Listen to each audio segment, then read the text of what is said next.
nap ez a mai. Egyrészt évzáró, egy évet záró, egy jó hangulatú, tartalmas évet, tele élményekkel. Sok-sok játék, kirándulás, ének, munka, dolgozás, ahogy a gyerekek mondják, és közben eltelt egy újabb év.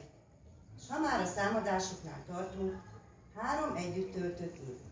Ez alkalomból is köszönjük, hogy ránk bíztátok gyermekeiteket, köszönjük a támogatásotokat, amelyet minden nap éreztünk a munkánk során. 26 csillogó szempár, 26 izgőmozgó beszédes, mindenre nyitott rácsodálkozó kisgyerek. Mindegyik külön egyéniség, érték nincs. Elbúcsúzunk, elköszönünk mindannyiatoktól, szép nyarat kívánva az őszi viszontlátásig. Mégis itt most álljunk meg egy pillanatra. Arra kérünk ugyanis most titeket, engedtessék meg ma nekünk, hogy 2 kincsünk kitüntetett figyelmet kapjon tőletek is, valamint társaitól is. Ők Krisztina és Konrád, a mi és a ti kincseitek kedves szülők. 3 évig vigyáztunk rájuk, csiszolgattuk, mint az igazi gyémántokat. Mi bízunk benne, legjobb tudásunk szerint végeztük a feladatunkat, s bár nehéz szívvel, de átadjuk a stafétát, reményeink szerint kiváló pedagógusoknak, tanítóknak, akik folytatják ezt.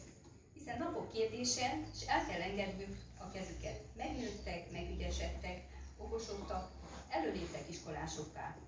Ez így van rendjén. Számunkra élmény volt megismerni őket, kis időre az életük részévé válni, velük lenni, velük játszani, nevetni, dolgozni. Kedves Herca család!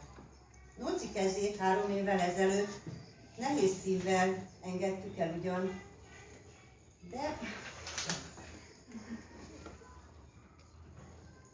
de jó érzés volt az a tudat, hogy még 3 évig részei lesztek Koni által kis közösségünknek. Konrád életútjának pici kis magzatkorától részesei, drukkerei voltunk. Élmény volt számunkra követni, ahogy a szót. Magába zárkozó Konrádból a csoportunk egyik vezéregyéniségévé nyílik ki, nem mellesleg válik szemünk láttára a lányok kedvencévé. Krisztina kegyeiben nem akárki férkőzhet be, nekünk is kemény munkába tellett, de immár büszkék vagyunk a bizalmára, barátságára.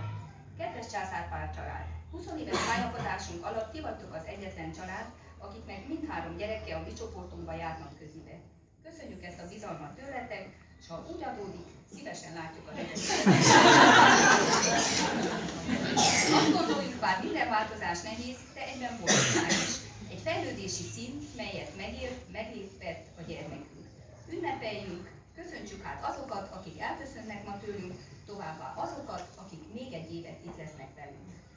Mi a mai napon is, ahogy óvodához illő, játékkal készültünk. Lakodalmas játékkal. Fogadjátok szeretettel!